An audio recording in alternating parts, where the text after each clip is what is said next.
ये सभी रास्ते खोले मुझ पर। मैं तेरी राह का पत्थर तो नहीं हो सकता, मैं तेरी राह का पत्थर तो नहीं हो सकता। यानी कि एक भाव ऐसा कि जो साजिश है, उन साजिशों को समझने की भी हम सब की आवश्यकता है। और पुष्प की अभिलाषा में लिखा है कि मनुष्य कुछ भी करे, लेकिन राष्ट्र के साथ जब जुड़ के करता है तो उसका व्यक्तित्व कितना विराट हो जाता है। अपने लिए अरबों की संपत्ति जुटा के जाने वाले लोग करोड़ों होंगे, लेकिन अपने साथ साथ जो लोग राष्ट्र और समाज के लिए कुछ करते हैं तो उनका जीवन बहुत विशाल हो जाता है, व्यक्तित्व तो बहुत ऊंचा हो जाता है। फिर वो व्यक्ति नहीं रह जाता, वो विचार होता जाता है और वो विचार शाश्वत पूरी दुनिया को प्रेरणा देने का काम करता रहता है। इसीलिए ये काम पूज्य दीदी जी कर रही है। आपकी प्रेरणा निश्चित है समाज का पथ प्रदर्शन करेगी। इसीलिए हम लोग बोलते हैं he had nothing but all. उसके पास कुछ होता नहीं है लेकिन सब कुछ होता है। जीवन में उजाले सबको दिखाई देते हैं। आदरणीय मंत्री जी कह रहे थे, लेकिन दीदी जी का जो संघर्ष है उसके पीछे का अंधेरा है वो बहुत कम लोग देख पाते हैं। वो वही लोग देख पाते हैं जो वास्तव में सच्चाई के सहारे चलने का प्रयास करते हैं। इसीलिए एक आज ऐसे दौर से हम लोग सब गुजर रहे हैं। पूरी दुनिया भारत का नेतृत्व चाह रही है। पूरी दुनिया का नेतृत्व भारत ने किया है, लेकिन बीच में साजिश के तहत एक ऐसी योजना बनाई। फिर से पूरी दुनिया भारत का नेतृत्व चाह रही। हम लोगों ने देखा है कोविड काल में world's largest vaccination, world's fastest vaccination देने का काम हमारे देश ने किया। सब तरह के लोग लगे और आज ये देश नेतृत्व कर रहा है।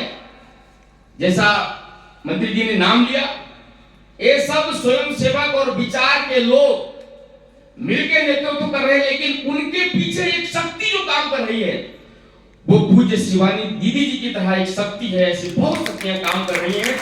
ऐसे लोगों का मार्गदर्शन और प्रेरणा देने का काम ऐसी सारी शक्ति कर रही है।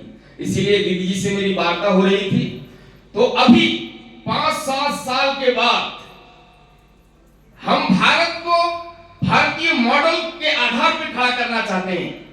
बड़ी बड़ी बिल्डिंग अमेरिका के लिए बहुत मायने रख सकती है, बहुत सारी चीज वहां के लिए मायने रख सकती हैं, लेकिन भारत का विकास भारतीयता के आधार पे हो, ये भारत के लिए मायने रख सकता है, मायने रखता है। महर्षि अरविंद घोष और श्री मां ने कहा भारत के लिए बहुत बड़ी बड़ी चीजें, बड़ी बड़ी स्केबल नहीं चाहिए।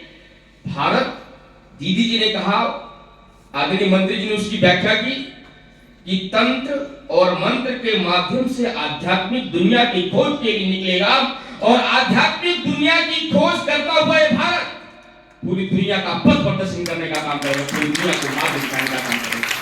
ऐसे भारत का निर्माण और ऐसे भारत का संदेश लेके स्वामी विवेकानंद 1893 में शिकागो में गए थे। उन्होंने भारत बताया। लोग पहले भारत को कैसा मानते थे, कैसा समझते थे, उन नरेंद्र ने स्वामी विवेकानंद के रूप में पूरी दुनिया में भारत दिखाया और अभी के नरेंद्र पूरी दुनिया को भारत दिखाने वाले हैं कि ये कैसा भारत है, कैसे भारत का निर्माण हम सब करने वाले हैं।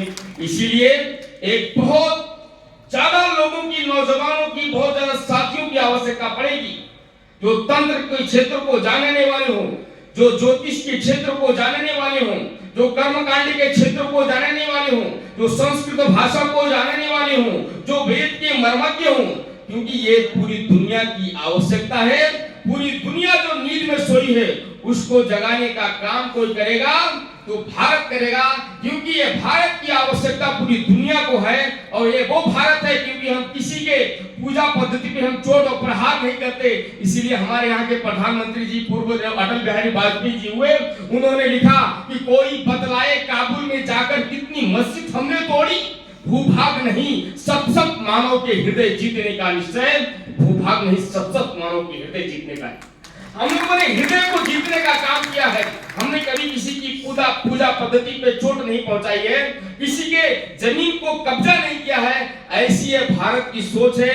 आइए हम सब लोग मिलकर ऐसे भारत के निर्माण के लिए एक एक कदम आगे बढ़ाएं और हमारा एक एक कदम जो आगे बढ़ेगा हिंदुस्तान को 1 अरब 40 करोड़ कदम आगे कर देगा।